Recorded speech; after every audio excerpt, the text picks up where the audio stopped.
The moon was a sickle of rusty iron in the sky, casting an unhealthy glow over the crumbling rooftops of Crowhaven. The villagers huddled in their beds, their dreams infested with the whispers of the forest, where ancient trees loomed like sentinels, their bark etched with secrets. In the heart of the village, a solitary figure emerged from the shadows. Ira Wickwood, a woman of unsavory reputation, stepped into the moonlit square, her eyes aglow like embers. She wore a cloak of blackest velvet, its hem flapping like the wings of a dark bird as she moved with an unhurried gait. Her footsteps creaked through the silence, a slow and deliberate cadence that seemed to awaken the very stones themselves. The villagers slept, unaware of Ira's nocturnal stroll, but the cats of Crowhaven watched her every move. Feral and unblinking, they perched on rooftops and windowsills, their eyes burning bright as lanterns in the dark. They sensed the tumult in Ira's wake, the tremors of some ancient power stirring, like a sepulchral drumbeat in the depths of the forest. As Ira vanished into the night, the cats descended, their bodies fluid as smoke, their eyes glowing like lanterns in the dark. They followed the whisper trail of her footsteps, their ears attuned to the subtle vibrations of the forest, where secrets slumbered, waiting to be unearthed. The cats led the procession, a sinuous parade of shadows that wove through the village's narrow alleys and byways. They navigated the crumbling cottages, the thatched roofs, and the overgrown gardens, as if drawn by an unseen thread. The villagers, lost in their fitful slumber, remained oblivious to the nocturnal cavalcade that swept through their midst. Ira's destination became clear as the cats converged upon the old, abandoned church on the outskirts of Crowhaven. The building stood as a testament to forgotten faiths, its stone walls cracked and worn, its windows empty as the eyes of a skull. Ivy had claimed the structure as its own, wrapping vines around the spire like skeletal fingers. As the cats gathered before the entrance, Ira's form materialized from the darkness, her eyes flashing with an otherworldly intensity.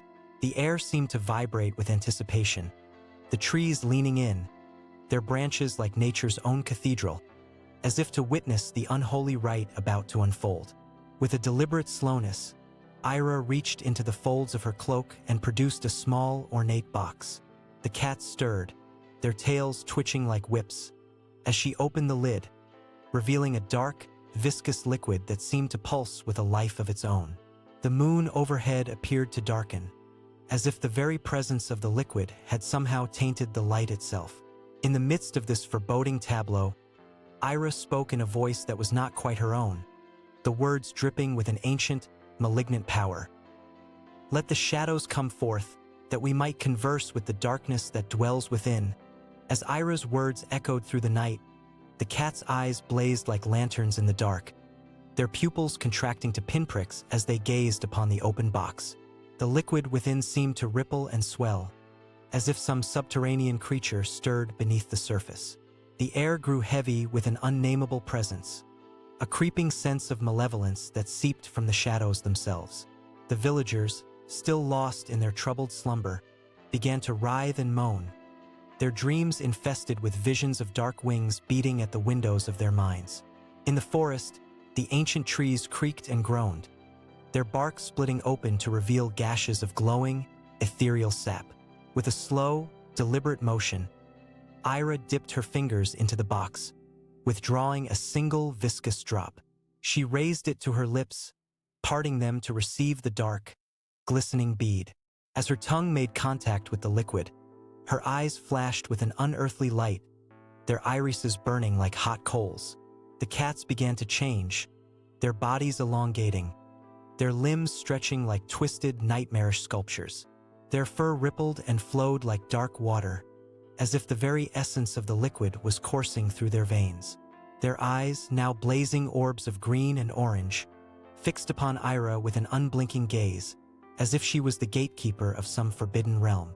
In this hideous, twisted tableau, Ira's form began to blur, her outline dissolving into a kaleidoscope of shadows. Her voice, now a low, throaty purr, spoke words that were not words, a language that defied human comprehension.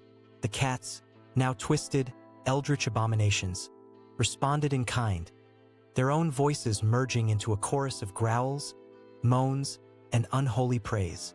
As the black, viscous liquid seemed to spread, creeping outward from the box like a dark stain, the night itself began to writhe and twist, as if reality was unraveling at the seams. The villagers, still trapped in their troubled slumber, began to scream, their minds inundated with visions of crawling chaos and eldritch horrors.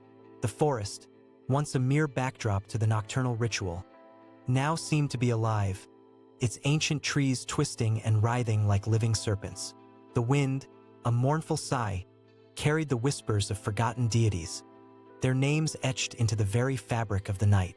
Ira, now a shadowy, amorphous presence, moved among the twisted, feline creatures, her form blurring and shifting like a dark, liquid mirror. The cats, their eyes blazing with an otherworldly intelligence, seemed to be channeling some dark, ancient power, their twisted bodies thrumming with an eldritch energy. As the ritual reached its climax, the night air began to thicken, condensing into a palpable, sentient entity that watched, waited, and hungered. The villagers, their minds shattered by the horrors that lurked beyond the veil, began to stir, their eyes snapping open as they sat bolt upright in their beds. In that instant, the darkness coalesced, taking on a life of its own. The night air solidified into a massive, twisted form, its body a labyrinthine tangle of shadows and darkness. Eyes, burning with an abyssal fury, glowed like hot coals within the void. The creature's presence was a palpable, crushing weight, a living embodiment of the darkness that lurked within every human heart.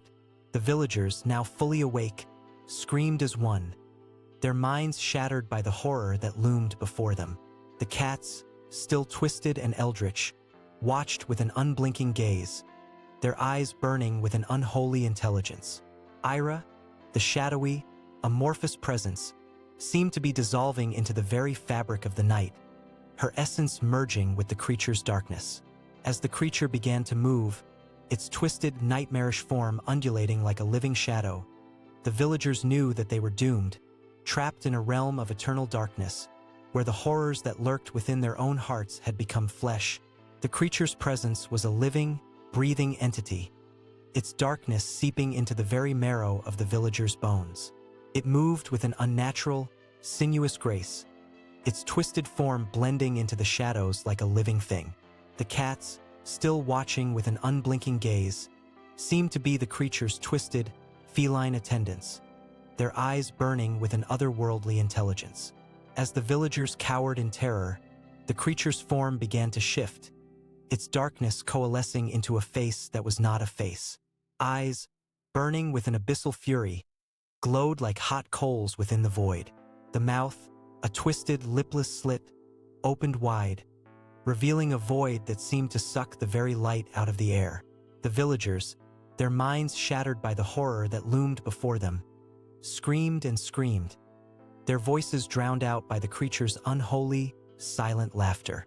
The cats, still watching with an unblinking gaze, seemed to be drinking in the terror that radiated from the villagers like a palpable, living thing.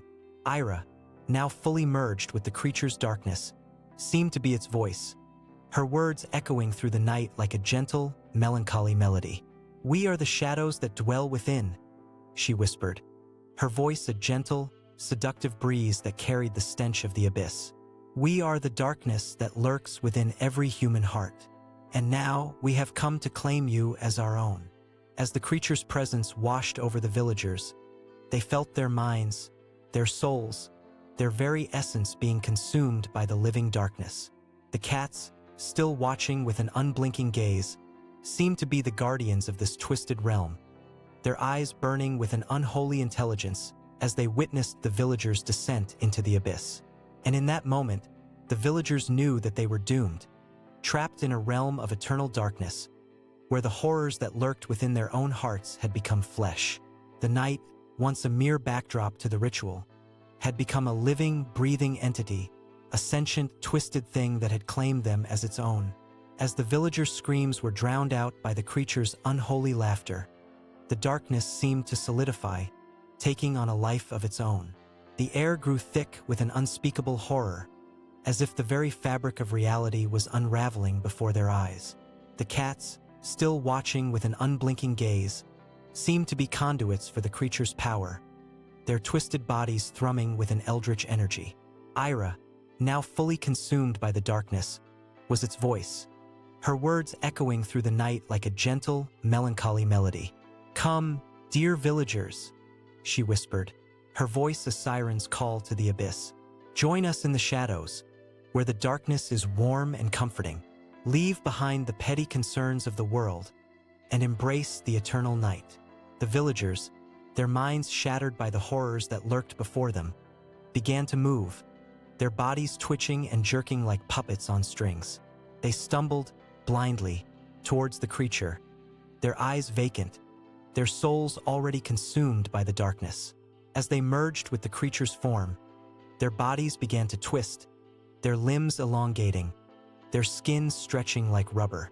Their faces, once human, now contorted into twisted, inhuman visages, their eyes burning with an otherworldly intelligence. The cats, still watching with an unblinking gaze, seemed to be the masters of this twisted realm, their eyes burning with an unholy power. And in the center of the ritual, Ira, now a dark, amorphous presence, seemed to be the queen of this twisted kingdom, her voice echoing through the night like a gentle, melancholy melody. As the villagers, now twisted, eldritch creatures, moved in lockstep, their bodies began to blur, their forms merging into a single, twisted entity. The creature, now a monstrous, amorphous mass, seemed to be alive, its darkness pulsing with an eldritch power. And in the heart of this twisted, nightmarish realm, the cats, still watching with an unblinking gaze, seemed to be the guardians of this eternal, living darkness,